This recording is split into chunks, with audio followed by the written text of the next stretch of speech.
Hello and welcome to the program. I'm Stefan Grobe. Is a breakup of the euro looming? That was the question of the year.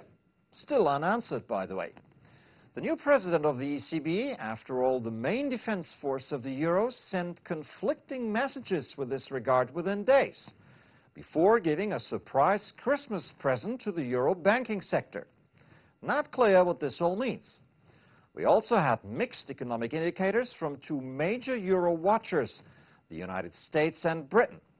We'll try to make sense of all this with Thomas Costerg of Standard Chartered. But first, here's what Mario Draghi had to say. European Central Bank President Mario Draghi caused amusement as he tried not very successfully to speak German while addressing the European Parliament. But his assessment of the future of the Eurozone's economy was no laughing matter. It's that usual grim ECB phrase, substantial downside risks. On the Euro's future, he was more upbeat. I have no doubt whatsoever about the strength of the euro, about its permanence, about its irreversibility. Let's not forget that this was a key word at the time of Maastricht Treaty.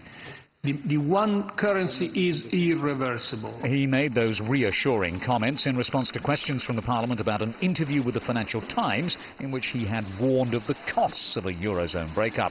Speaking about the calls from various governments for the bank to help tame the sovereign debt crisis by buying more government bonds, Draghi stressed that they are not allowed to do that under the terms of the EU treaty. Draghi once again indicated that the ECB would not get into additional massive bond buying. For some economists, that's rather a relief, given that the ECB has already a lot of toxic stuff on its balance sheet. You may even call the Frankfurt-based institution a major bad bank. Nevertheless, the ECB acted strongly this past week, helping out other banks. The European Central Bank put nearly €500 billion on offer, and Eurozone banks fell over themselves to grab as much of the cheap finance as possible. More than 500 banks grasped at the record offer, aimed at guaranteeing liquidity, with little sign of an end to the two-year debt crisis. Some analysts now believe the risk of a credit crunch has been cut considerably. It is fascinating to see how this has been offered.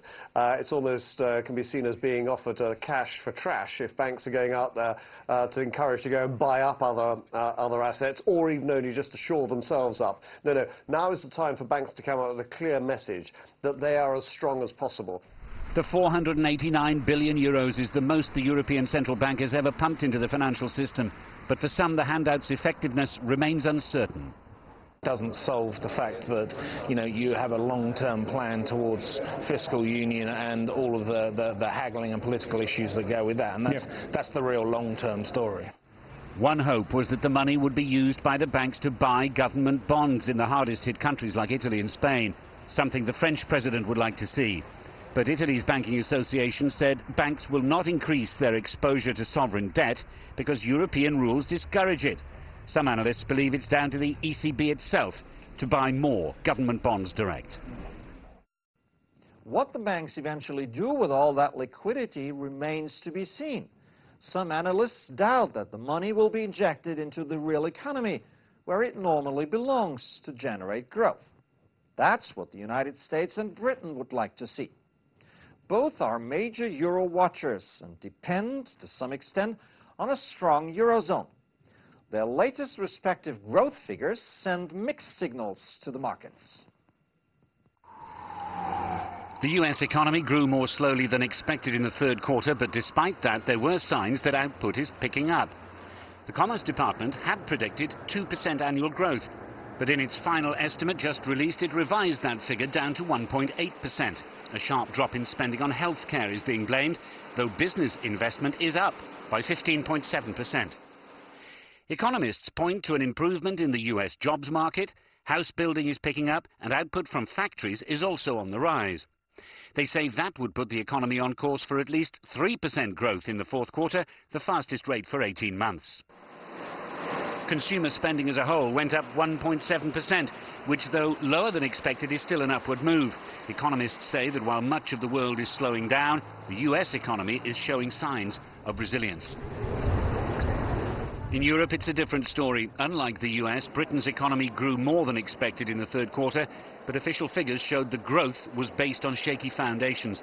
The UK grew just 0.6%. The service sector and construction went up, but industrial output was slashed in half, and a record trade deficit also held back GDP growth. Some economists believe the UK is on the verge of a recession.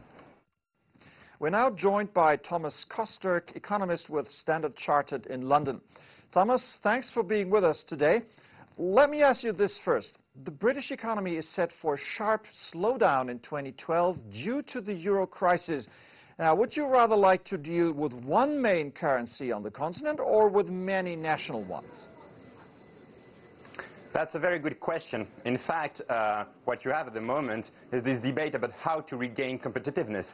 One way to regain competitiveness is by external devaluation. It has worked in the UK, which has an independent currency, although the economic gains of this have been quite, I would say, subdued in terms of growth, as the recovery has been very weak in the UK. Now, we have heard Mario Draghi's message right before Christmas suggesting that the euro is irreversible. Do you share that assessment? Well, to some extent, I understand what it means. Euro is a political project, you know. It's more than, for instance, the ERM project that failed in the early 1990s when the UK left the system. So the euro is more than that. It's a political project. It's the ultimate step of the European Union. So you understand that Mario Draghi says that it's irreversible. Now, we've seen the record ECB emergency funding for banks this past week, which was devoured by the financial industry.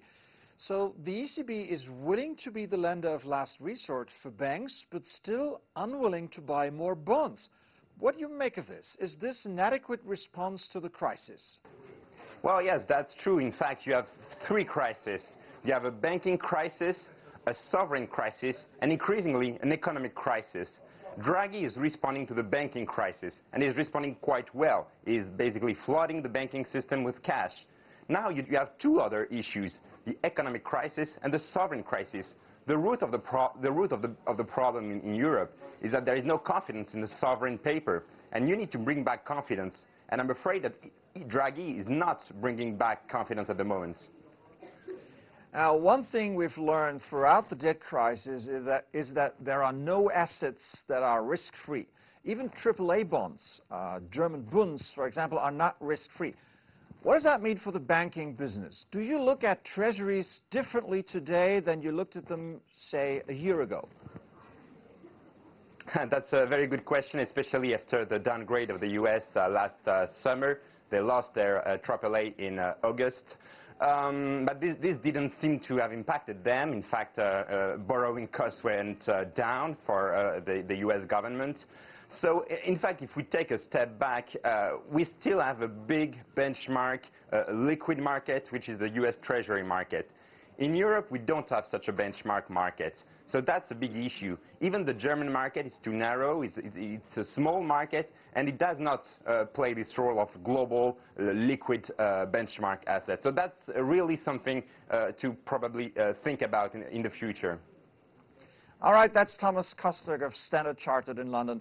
Thank you very much indeed. Good to have you on the program. Thank you, my pleasure. That's it for this year's last but one edition of Business Weekly. Right now, markets are taking a break for the holiday season, and consequently, next week will be one of the calmest of the year, hopefully. As you can see here, there will only be full trading globally on Wednesday and Thursday. For now, I'm Stefan Grobe. Thank you for watching. See you next week.